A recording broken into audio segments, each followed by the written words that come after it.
కీర్తనకారుడైన దావీదు గ్రహించాడు, దేవుడు నా పక్షమున ఉన్నాడు అని నాకు ఇప్పుడు తెలిసింది. నేను ప్రార్థన చేసిన వెంటనే శత్రు వెనకకు మళ్ళారు. శత్రు ఎవరైనా పర్వాలేదు, శత్రు ఎంతటి బలమైన వాడైనా సరే, శత్రు ఎంత మించిన బలముగాన వాడైనా, మనకన్నా బలమైన వాడైనా, ఘనత పొందిన వాడైనా, మనం మొరపెడితే శత్రు వెనక్కి వెళ్ళాల్సిందే. ఎందుకంటే దేవుడు నా పక్షాన ఉన్నాడు. ఎవరో దేవుడు మీ పక్షాన ఉన్నాడని చెప్పడం కాదు. ఇప్పుడు హాస్పిటల్లో చెప్తా ఉంటారు, మీ దేవుడే కాపాడాడండి, మీ దేవుడు మీ పక్షాన ఉన్నాడండి అంటారు. కోర్టులో వాళ్ళు చెప్పొచ్చు, మీ దేవుడే మీ పక్షాన్ని నిలబడి న్యాయం తీర్చాడండి, లేకపోతే మీకు న్యాయం జరిగేది కాదు.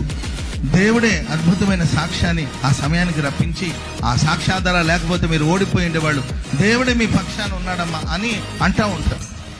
ప్రియమైన వాళ్ళారా, ఎవరో చెప్పడం కాదు, దేవుడు నా ప్రక్కన ఉన్నాడు, దేవుడు నా పక్షాన ఉన్నాడు అని మనకు తెలిసి ఉండాలి.